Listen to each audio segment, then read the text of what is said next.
virtues of knighthood defined.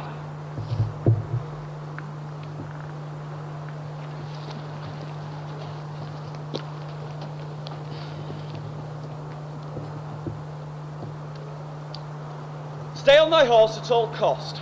Loyalty to church and king. Keep thy lance tilting. Truth in speech. Forget not thy codpiece. Gentleness to maidens. Thy scabbard is for thy blade. Courage is everything! Save when losing, when 'tis best to run away. My lessons are wasted on this knave. Say not so, O aspiring knight. When I'm almost attentive, mostly ears.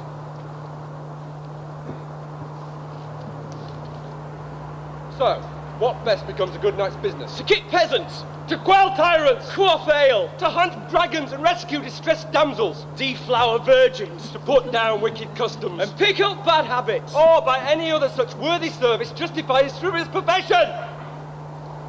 Oh, little pants! Is thy gaze never lifted above thy station? Indeed, 'tis not. For all thy lessons, our station will alter not one jot. And even if it were, I'm convinced not I seek the rank of Tristram or Lancelot. Then what am I to think? There is no word of Gideon himself, and still less of me. 'Tis all hero worship and valiant deeds. And this Roland of Triumph, who retains my lover in his keep, yet seems neither to mark his word nor his lady's grief. Triumph! I sometime heard Such a that name well rolls off the tongue. Indeed! 'Tis not uncommon, nor be such failings to men, who like dogs, apt to chase the freshest scent, most combative.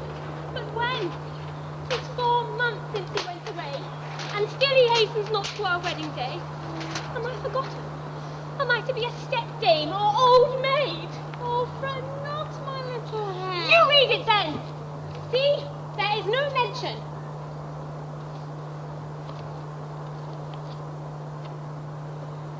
I must relate you, best beloved, the tragic tale of Triumph, a valiant knight most grievous wounded and false betrayed by a once dear friend. When in their midst came a maiden, in all the shires the most admired, and each, transfixed by her wiles, was instant made his brother's rival, though fond of each as of the other, and calling both her brother lovers, 'twas Roland's heart the maid discovered, who, thinking nothing untoward his other, took to war to win his colours, that he might then be worthy of her. This tale be strangely ominous. Wherever doughty deeds were done, Lord Roland bore himself amongst the bravest, and soon his name went forth throughout the land. Yet so greedy became he for renown, that he stayed away from his lady, and minded not the vow he gave her. See, see! In his cold grey tower leaning, in his fevered mind's eye reeling, the jealous friend would counsel not his loss of face, nor lovelorn loss, and thinking nothing of the cost, denounced Lord Roland lost. False dead, needs settled battle dust, and in his stead, unjust did wed, grieving Lady Isabel. What a curious coincidence, say. That was my mother's name. Oh, 'tis a pretty name. Much favoured by maidens. Which when returned, and when he learned, the warrior Roland's heart did burst. Woe that I am filled with such foreboding! Oh, it is but a cautionary tale, my lady.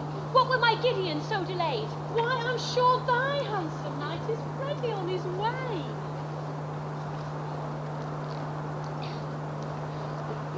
A suitor calls upon my lady's favour, and wishes to grace her with his love's lost favour. What suitor?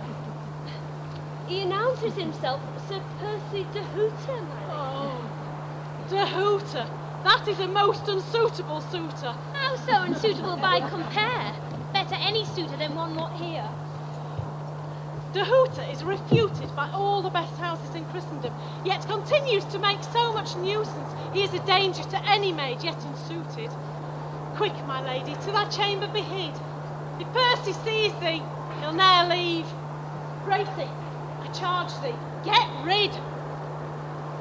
As thou charges, so 'tis did. Well, right wily knight and tutor, how are we to be rid of this unsuitable suitor? He will not leave until he has seen her. And will not see, but thus will not leave.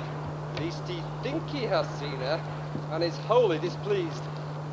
By what means? Why, by a very clever sleight of hand. Boy! Go and hold Sir Percy a good while, lest it take my lady to change her attire. Much I am perplexed. Dressed or undressed, she will